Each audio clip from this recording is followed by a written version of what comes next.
welcome everyone to the Lakeshore Unitarian Universalist Fellowship. We are a member of the UUA, and with those other members, we share our paths in search of religious and spiritual meaning. We do not ascribe to any particular belief or doctrine, but we do agree to a set of 7 principles that guide us on our journey together. As a congregation, we have also added some depth to the 7 principles with a covenant that we ask all members to abide by. One example in the covenant is that we assume good intentions in others' actions. If you are a first-time or recent visitor, more information can be found on both the UUA website and on our website. Thank you to today's speaker, Gail Slaughter. Gail will be sharing how UU has affected her views on her life and her experiences. So we're going to do announcements now. If you have an announcement, press your space bar to unmute yourself and share, please share.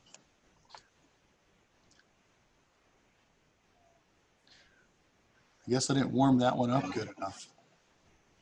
All right, are there any announcements today? Kathy? I just wanted to remind everybody that democracy is not a spectator sport, and the election, the primary election here in Wisconsin where we're actually only voting for the candidate to oppose Glenn Grothman, is on Tuesday. So if you have not voted ahead of time, be sure to get to the polls. All right, any other announcements?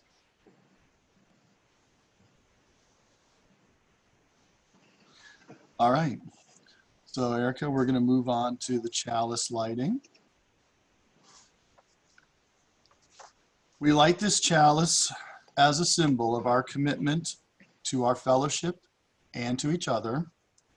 May our many sparks meet and merge in communion with heart and soul. Love is the doctrine of this congregation. The quest for truth is our sacrament, and service is our prayer. To dwell together in peace, to seek knowledge in freedom, to share our strength in fellowship, thus do we covenant. The opening words today are from Henry David Thoreau from Walden. And I thought this was maybe appropriate because Thoreau went out into the woods because he was looking for something he was not finding in life. And this is what he said about that. He says, "I went to the woods because I wished to live deliberately, to front only the essential facts of life and see if I could not learn what it had to teach, and not, when I came to die, discover that I had not lived. I did not wish to live what was not life, living being so dear, nor did I wish to practice resignation unless it was quite necessary.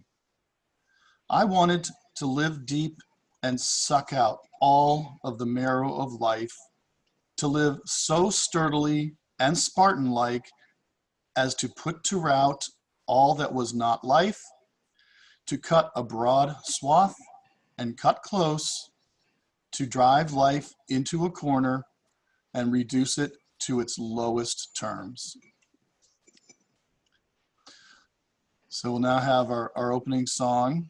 It's Come Sing a Song With Me, and it's a conglomeration of a whole bunch of different people singing one line at a time of Come Sing a Song With Me.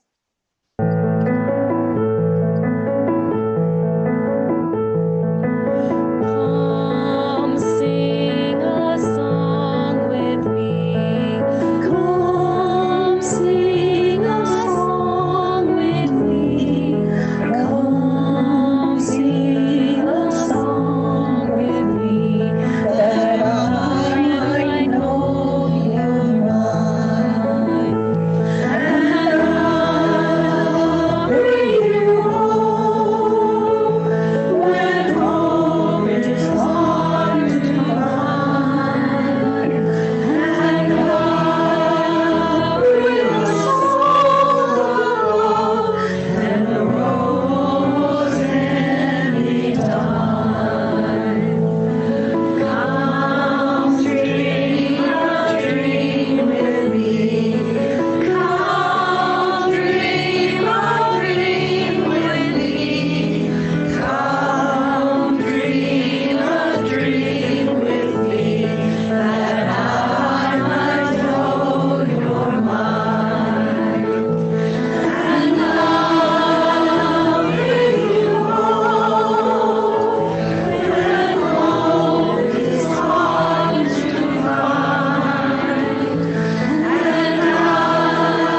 together for no one reason, but for a vast storybook of reasons. I invite you, if you so choose, to share a few brief words about an important joy or sorrow in your life. We'll now have a moment of silent meditation. So if we can center yourself, put your feet on the floor, uncross your arms, uncross your minds. I am worthy. I am whole. I am breath. I am here. I am present. I am whole. I am breath. I am here. I am present. I am breath. I am here. I am present. I am here. I am present. I am present.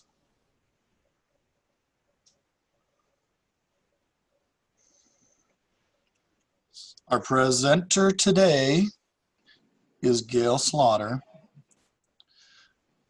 and I'm happy to have her with us. Gail recently took a position in England, and she is Zooming with us from there. She is an almost lifelong UU. Gail was one of the early members of the Lakeshore Fellowship and assisted in the foundation of its development. Over the last few years, she has traveled for work in England and Japan, with opportunities to travel through Southeast Asia. She will be sharing how her life experience impacted her own spiritual journey as a Unitarian Universalist. So Gail, without further ado, I hand it over to you. It's quite an honor to be here. I was happy when Linda asked me if I would be able to do this. Trying to figure out exactly what I wanted to say was not so easy though. I could do like a PowerPoint on all the different places that I went to, and I could spend hours on each one. And we don't have time for that. So I'm going to do kind of what maybe is a rush job, but I want to talk about how my path as a UU has been affected by the different spiritual cultures that I've come in contact with. So I know I look around this screen and I see a lot of faces that I know really well. I see some faces that I don't know at all. So I'm thinking that those people might not know me either.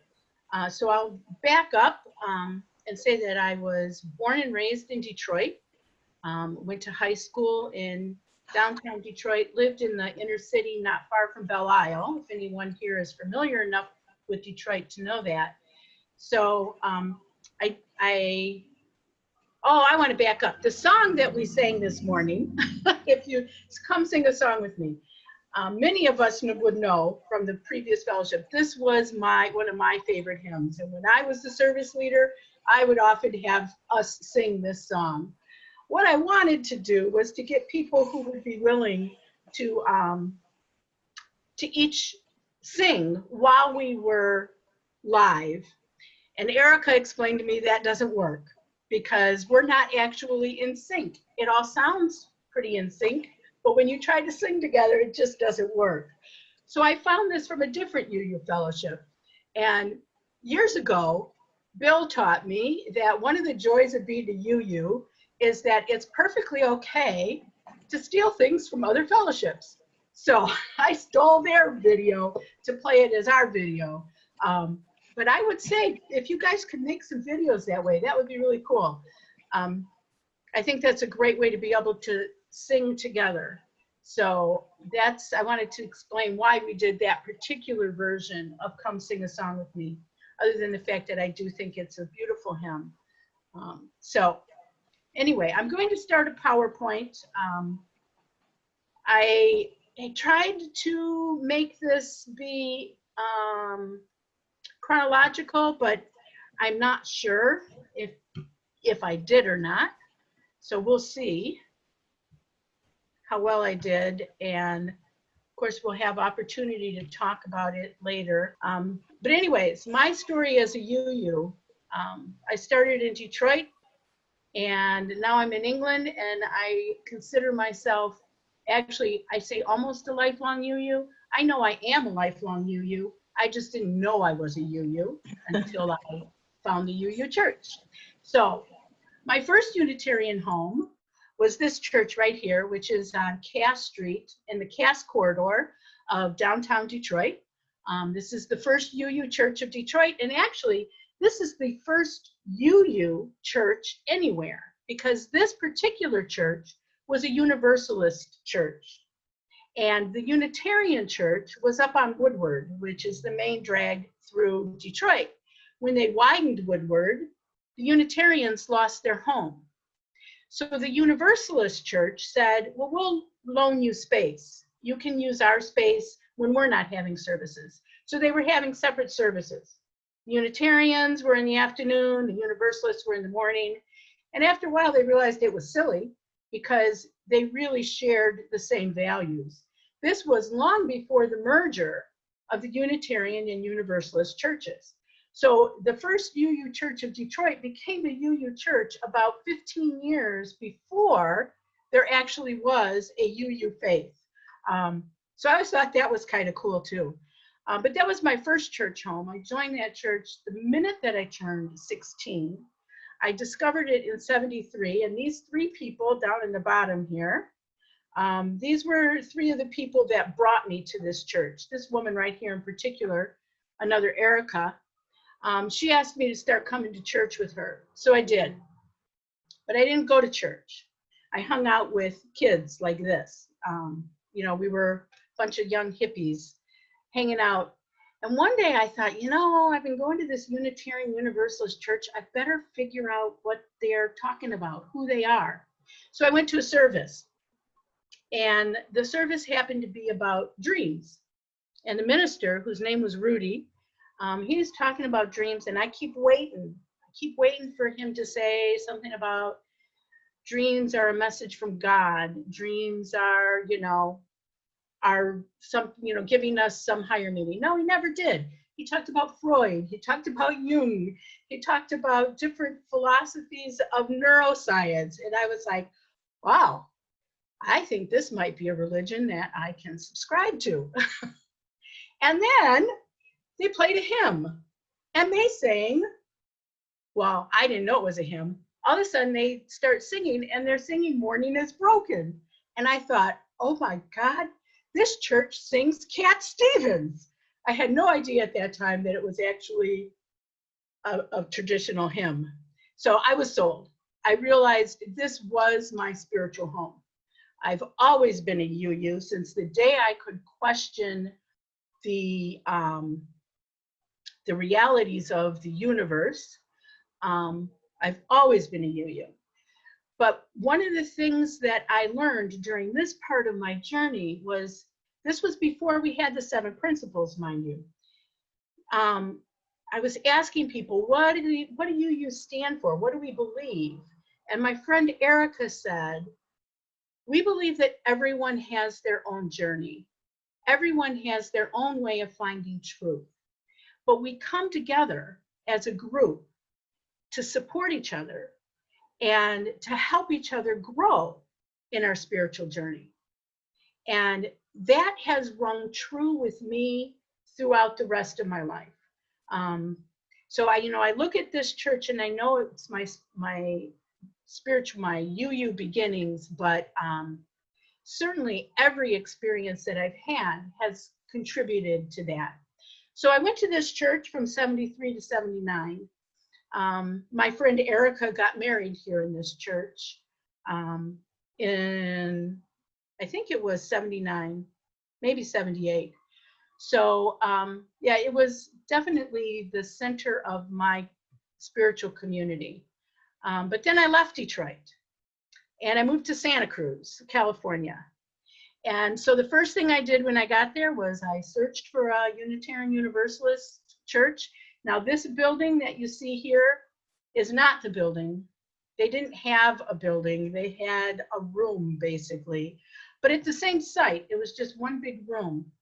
And their way of doing services was every week, a different person would get up and talk about their journey.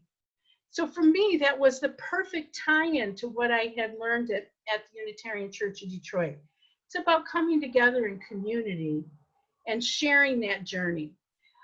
Is where I fell in love with hearing people's stories and hearing how they got where they are and what was meaningful to them. You know, and you can really learn a lot about yourself when you listen to someone else's story. But I didn't live in California for very long, so I only went to this church for a couple of years. Then I moved to Milwaukee, where I started going to the First Unitarian Society, is what they're called, because they are a pre-UU church, but they're UU, even though the name of their church is First Unitarian Society. And then I call it my semi-temporary UU home because I didn't really engage. I went on Sunday mornings when the service sounded interesting, and other than that, I didn't go. But you'll see, if you can see back over here, there's another building adjacent to that church. And that's an apartment building that the church happens to own. So I lived in that apartment building in Milwaukee. So it was really easy to go to church on Sunday morning if I wanted to. But I never really felt like I engaged there. Great fellowship. I really loved the minister there. I got married in that fellowship or that church, but I never really owned it the way I had First Church of Detroit. So I lived in Milwaukee until 97, and then we moved up to Manitowoc, Two Rivers. And for a while, I didn't do anything related to Unitarian Universalism. It just sort of dropped it. My kids were little. We were making a life up in Two Rivers. And then those of you that know John, my ex-husband, he got sick. And it was a really tough time for all of us. And then he got better. And you know, you think, okay, life goes on. But I was shook. I was shook at a very existential place in myself. And I thought, oh, I need something. I need that community to help me get back on my feet. So my first step this was in 2000, and it was during the election cycle. So I joined the Democratic Party in Manitowoc County, and I served as their secretary for a while. And then I realized, no, politics is not going to help me heal. Political as I am, that was not going to help me. And so I thought, you know what? I need to find a Unitarian fellowship. I need one. And of course, there wasn't one in Manitowoc County at that point in time. I kind of checked out the Sheboygan Fellowship. They were too unorganized. The Green Bay Fellowship wasn't really organized. And then I found the Fox Valley Fellowship. And this was truly my second UU home. For several years, I was very active with the UU Church in Fox Valley. They are an amazing group of people. And at that time, they were the fastest growing Unitarian fellowship in the world. So I definitely felt here was a UU home, and I made some wonderful friends there, including getting connected to the people who became our Lakeshore UU Fellowship. Roger Birchhausen was instrumental in getting us all connected. And I remember I'd been going to the Fox Valley Fellowship for a while, and I was like, God, Roger, this drive is killing me, especially in the wintertime. And he's like, well, you know, there's a bunch of UUs that meet in Manitowoc. And he gave me, I think he gave me Shirley's name, Shirley Gators. And that was my first connection, where then, you know, I met Shirley, and I met Erica, I met Jenny, and I met Bonita. And we just started growing from there. So that brought us here to our first Lakeshore UU home when we were no longer meeting in homes, which most of you know, we met in homes for a while. We started meeting in the Washington House in Two Rivers because they let us. We weren't allowed to have candles, so instead of having a candle lighting ceremony, we had a water ceremony where we would put petals in a bowl as we shared our joys and concern. We actually had a pretty active UU group, RE group. It was my kids and the Ritchie kids, and this one with the hair right here, that's Asia Orvis. Nancy and Jay used to be pretty active members of our fellowship as well. And I really felt like not only was I finding a UU home, but I was creating a UU home for my children. This is my little Emily down here. She must be all of 7, 6, and who's 26 now. So yeah, she must have been 6 around that time. So this was our first Lakeshore UU home. And then we moved to 8th Street, which was great fun. I went through a process with the Fox Valley Church where I became trained as a lay minister. And I know that some of our members are still lay ministers. But we started renting this place on 8th Street, and my God, it was a mess. But we worked hard. You can see us there, you know, with our joy of fixing the place up. And we had our first service. Roger came and did our dedication, and really felt like we really had created something really special. We had the first Kwanzaa ceremony in Manitowoc County. We maybe have had the only Kwanzaa ceremony open to the public in Manitowoc County ever. And our RE kids were the ones who did all the cooking and the decorating, and it was wonderful. And my own children, I felt like, really got an understanding of what it meant to be a UU.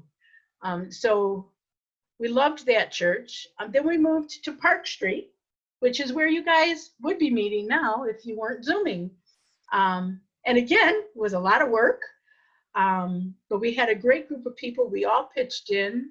We spent several weekends cleaning and painting and remodeling. But then the day came, and I loved this. I thank Jenny for having these pictures. We carried the chairs physically from 8th Street over to Park Street, which was like maybe 4 or 5 blocks, not very far. But we physically made that movement to really symbolize our community effort. And again, for me, it was this community that has come together to support what we're doing. So here we are, we moved into the Park Street building. And that was a huge part of my life for a long time.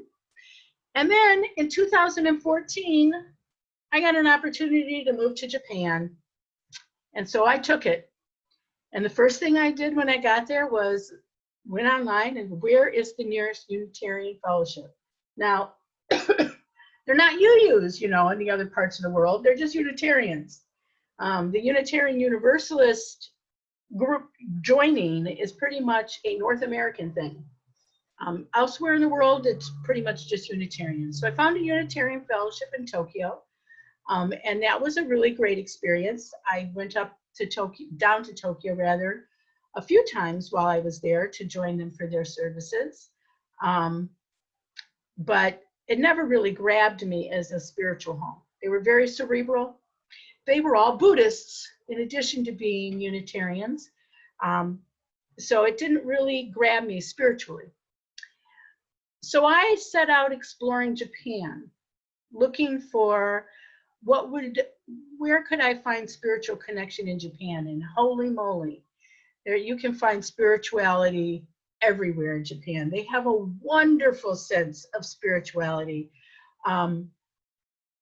Buddhism is very strong, but so is Shinto, and so is just enjoying the offerings that the universe has to bring us.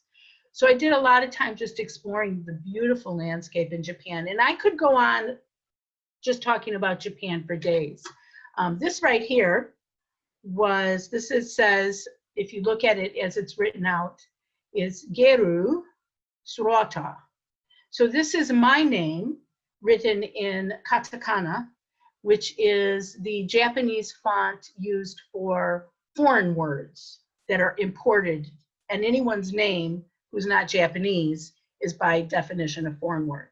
So this is, I learned, and actually I could write this because I sometimes would have to fill something out, and I'd have to fill it out in katakana.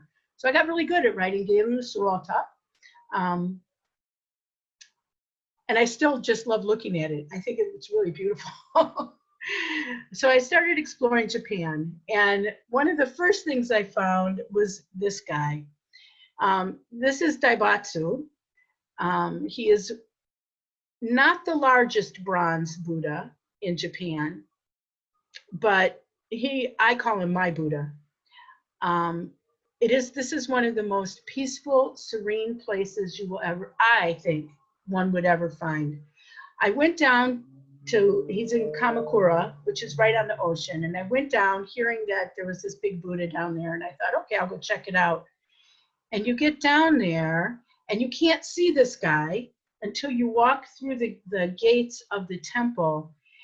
And where most Buddhas are inside of huts, this Buddha is just out in the air. And he's glorious. I mean, he totally, just take your breath away. Every time I went down there, and I probably went 50 times in the 4.5 years I was there, he took my breath away every time. And you feel the energy of the people that would come to show their respects and bring gifts. But in this lightheartedness that we don't get in our Western Christian tradition. They come and honor Buddha, but they're not sad and mopey about it. It's a joyful sharing of coming to respect Buddha. Now, this particular Buddha was built in 1252, and he used to have a house. And for a while, his structure was one of the largest wooden structures in Japan, but it kept getting destroyed. So it was destroyed in 1334, and they rebuilt it. It was destroyed again in 1369, and they rebuilt it. And then it was destroyed again in 1498. And I think at that point they said to hell with it. And they just left him sitting out there. He frequently has work being done on him, though, because he's ancient, and they have to maintain him. But definitely, this was my place to go to. Rather than going to a fellowship, when I felt I needed spiritual connection, I would go sit by Buddha for a while. It was about an hour train ride from where I lived, not bad at all. And right on the ocean, it was a lovely place. I know Kim and Jim went there when they came out, and I think they shared the joy of sitting with him for a while. The other place that I found spiritual meaning was through these guys. And these are the 7 gods of fortune. And I can go through this one here on the top. I think you're seeing them the same as me, the top left. This is Bishiman, who is the god of, he's the warrior god, god of protection. This one right here is my favorite. He's Fukurokuju, and he is the god of longevity and wisdom and prosperity. This woman over here, she's Benzaten. She's the only female of the 7 gods. She is the god of beauty, water, and music. This guy down here is Evis, and he is the god of fishermen. He is the only of these 7 gods that's native to Japan. The other ones come either from India or China. But he's native to Japan. This one here, standing on the barrel of rice, this is, I always forget his name, Daibatsu. He's the god of grain and farmers.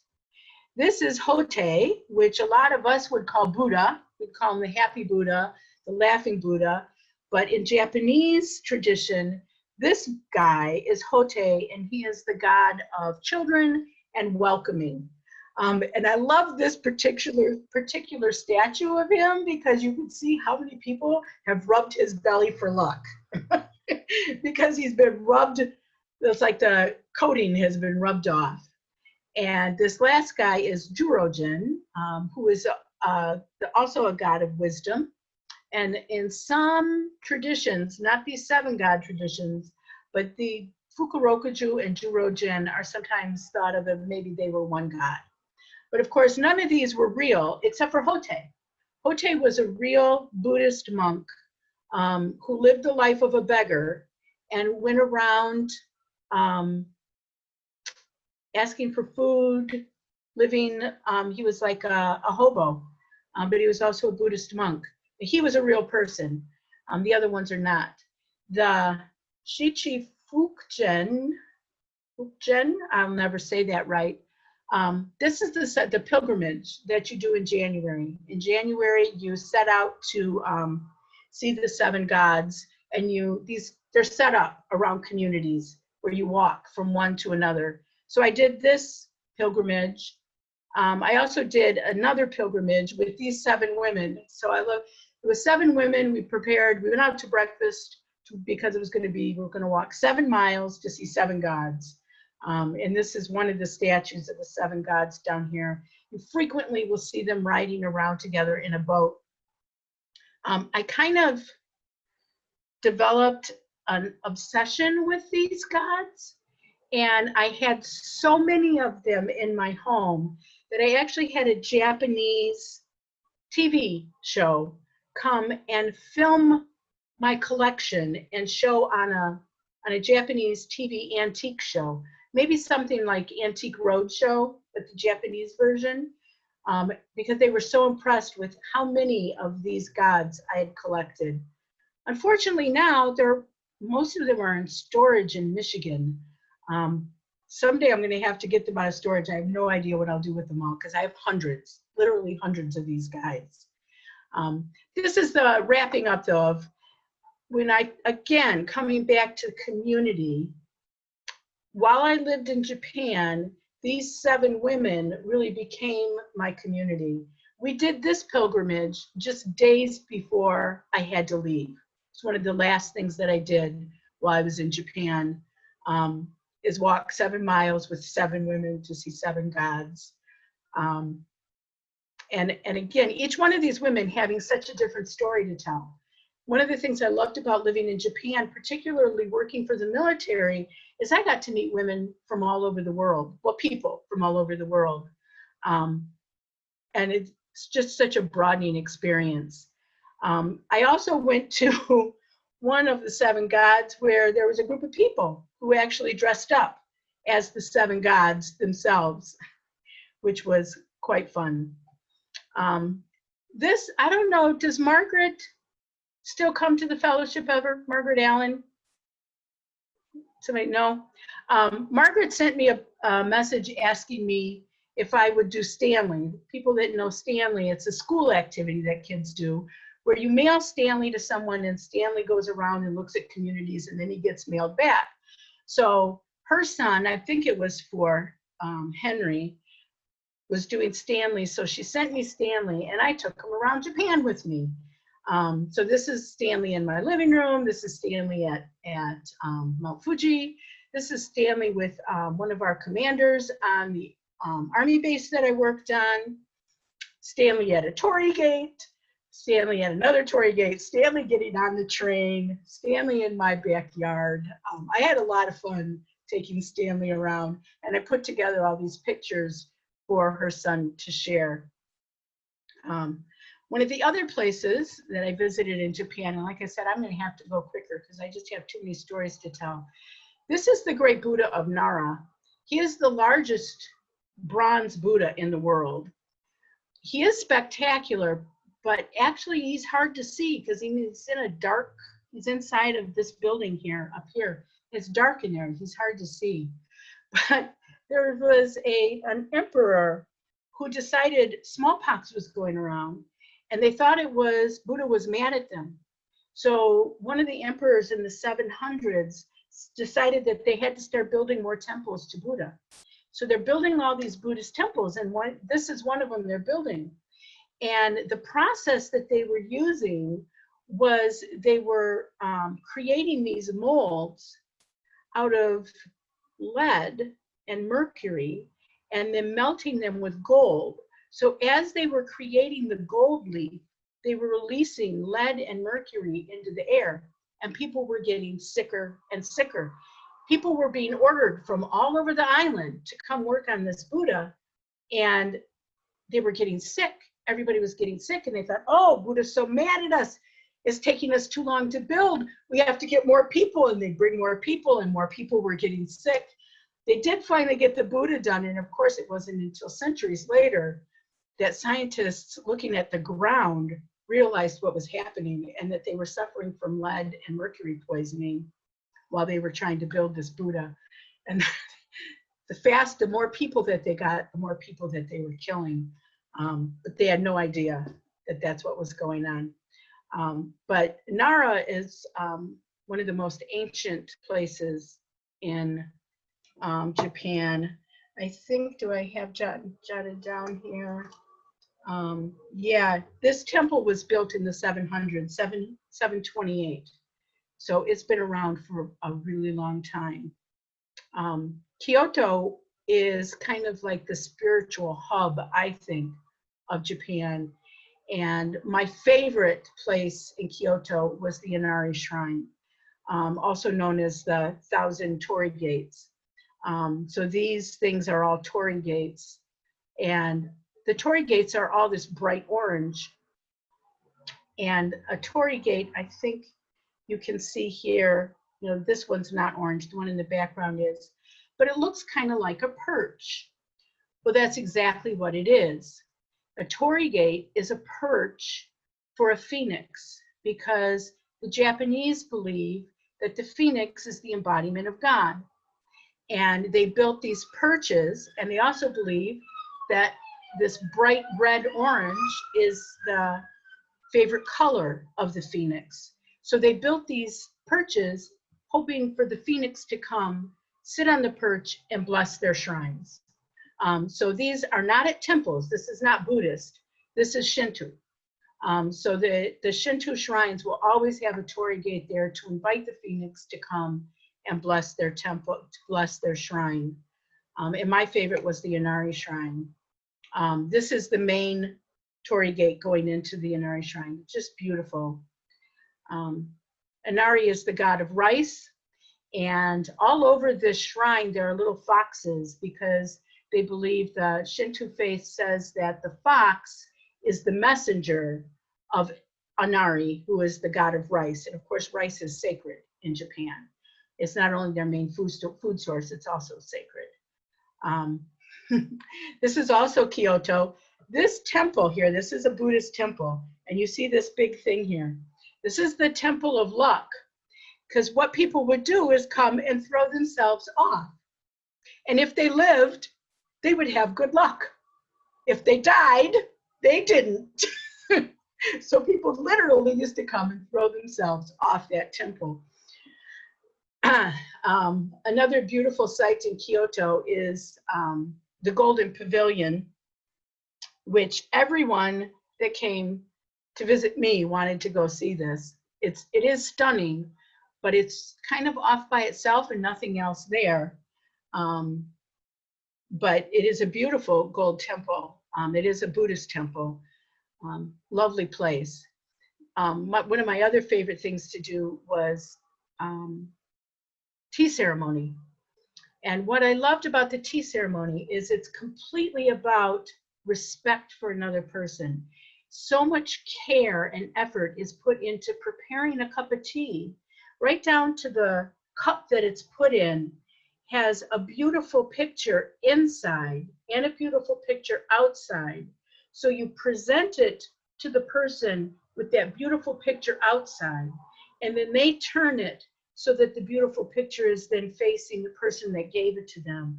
And it's so respectful. It's a lovely ceremony. If anyone gets an opportunity to do a true tea ceremony, I'd say absolutely do it. It's an amazing ceremony. I loved it. Fujisan is a temple in and of itself. It's a sacred space. Might be a shrine. I think it's not a temple, it's a shrine. I think way up on the top, which of course, whoops, go back. You can't see in this picture, there is a torii gate up there. So if you climb Mount Fuji, you will find a torii gate at the top because it is a sacred space. And the Japanese people are so reverent of it. But again, I found a community. This particular group of people, it was a Japanese-American friendship group started on a US Navy base. And they gathered once a month to do fun things together. And I made a lot of nice Japanese friends. This woman right here is Atsuko. She and I became good friends. Probably the only true Japanese close friend that I made. Language barrier does interfere with having a close relationship, but I love just hanging out and going. They were called JADA, and I forget what it stood for. Japanese American, something, a Japanese word that meant friendship group. So those were my Japanese experiences. This was one of the places I went to with the JADA group. Just Buddhist temples with these amazing Buddhas everywhere. Just everywhere. No matter where you go, you're within walking distance of a Buddhist or Shinto shrine. They also did Christmas lights, which they called illumination, very well. I loved Christmas in Japan. It had all of the pageantry and none of the hype. It was beautiful. So I went to a different illumination place every year that I was there. Amazing. The other thing is I found a way to maintain my political activism and went to all the marches, the Women's March, the March for Peace, the March for Science. I went to all of these in Japan. Tokyo has a very strong political group, and it wasn't, I mean, these are 3 American women that I was there with, but definitely there were plenty of Japanese people there standing up for the rights of women right along with us. And again, just the community. This is my 60th birthday. One of the things I love about Japan is that when you turn 60, you dress up in this red outfit because you get to regain your childhood. You no longer have to take life seriously. You're 60 now, you get to play. So that was, I like turning 60 in Japan. It was a fun thing to do. So while I was there, I also went to Thailand. And Thailand is very Buddhist, but the Buddhist temples in Thailand looked absolutely nothing like the Buddhist temples in Japan. And they take their Buddhism very, very seriously here. It's very reverent. You know, you had to dress a certain way. Japan does not take their Buddhism seriously. Okay, so I went to Thailand and saw the Buddhist temples there. I went to India, and there was here's this beautiful, beautiful part of India, and then this, side by side. India was hard for me. I had trouble with the noise and the trash and the overwhelmingness of it. But then, you know, there's the Taj Mahal, which, how can you argue with that? It's beautiful. And I met this little Indian guy doing a magic show on the street with all this congestion next to it. Such a true yin yang in India. And this mosque sits right next to the Taj Mahal, an Islamic mosque. So beautiful. Then Cambodia, again, so this is Tam Wat, now I'm blanking on Angkor Wat, Tam Wat. Again, a Buddhist, but how totally different it is from Thailand or Japan. This is Angkor Wat at dawn, which was a really fun thing to do on the solstice. Their Buddha looks very different than the Japan's Buddha. The reclining Buddha is one of the big places to go, but I got blessed by a Buddhist monk while I was there. This was December of 18, and I still have, it's been a year and a half now, that I still have the bracelet that he gave me. You're supposed to wear it till it falls off. So I guess I still need mine because it hasn't fallen off yet.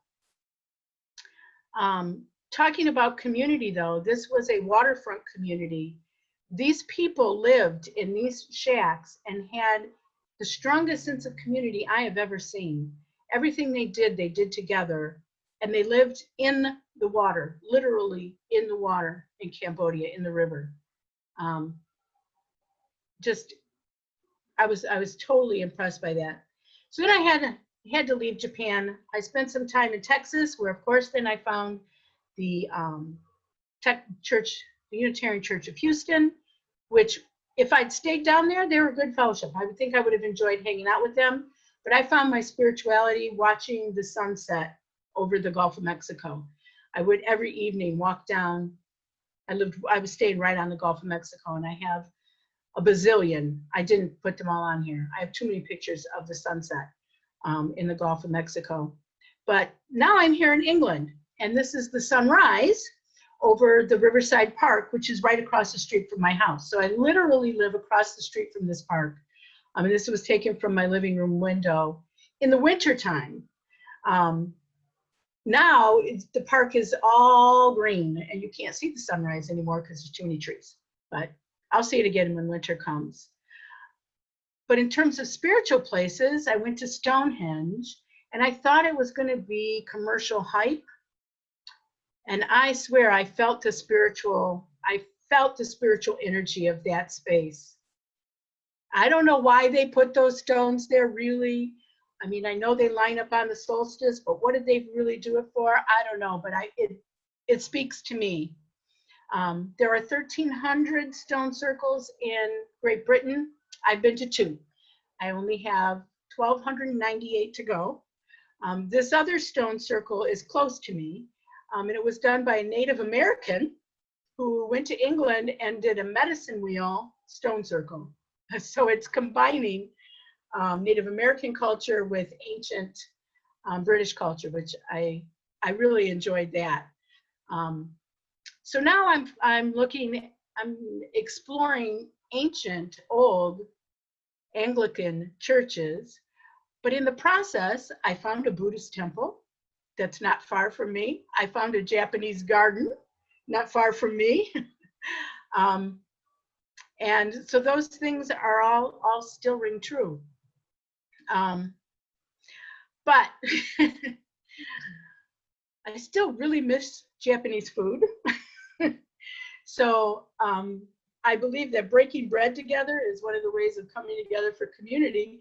So I have here a sushi meal that we can all share before we go into the closing part of our ceremony. Now I know that Todd is going to cue up in a minute, or Erica is going to cue up our closing hymn, which for me was the opening of my Unitarian journey. This hymn, if not for this hymn, I don't know that I would have become the UU that I am today. But in speaking to that, I first heard this in 1973. So what was that, 40 some odd years ago? So I didn't want to share that 40 some odd year old song. So what we're going to listen to is that same song sung by that same singer, but today. So if it's time for the closing hymn, am I on time here? We're on target? Okay. Sure. Erica will cue up our closing hymn.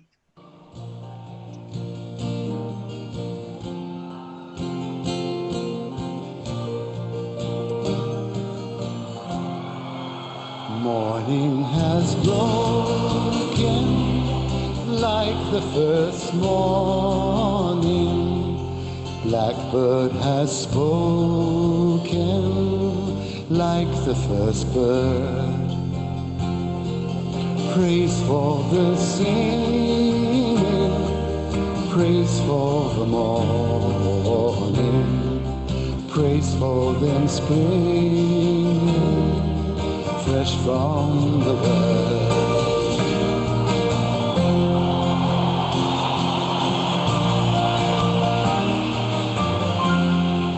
Sweet the rain's new fall, sunlit from heaven, like the first dew fall on the first grass. Praise for the sweetness of the wet garden, sprung in completeness where his feet pass.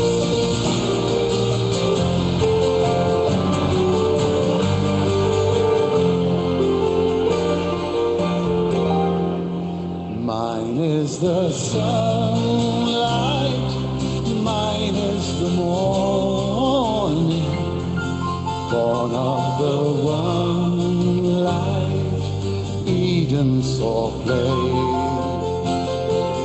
Praise within nation, praise every morning, God's recreation of the new day.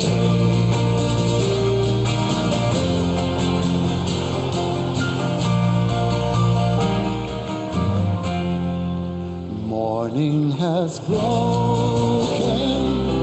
like the first morning, blackbird has spoken like the first bird.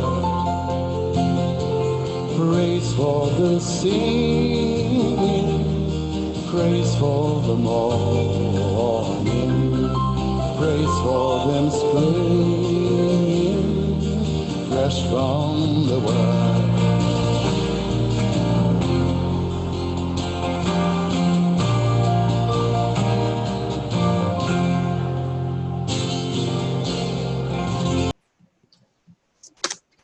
Our closing words today. And now we take our leave, blessed by our connections to one another. Before we gather here again, may each of us bring happiness into another person's life. May we remain together in spirit until the hour we meet again.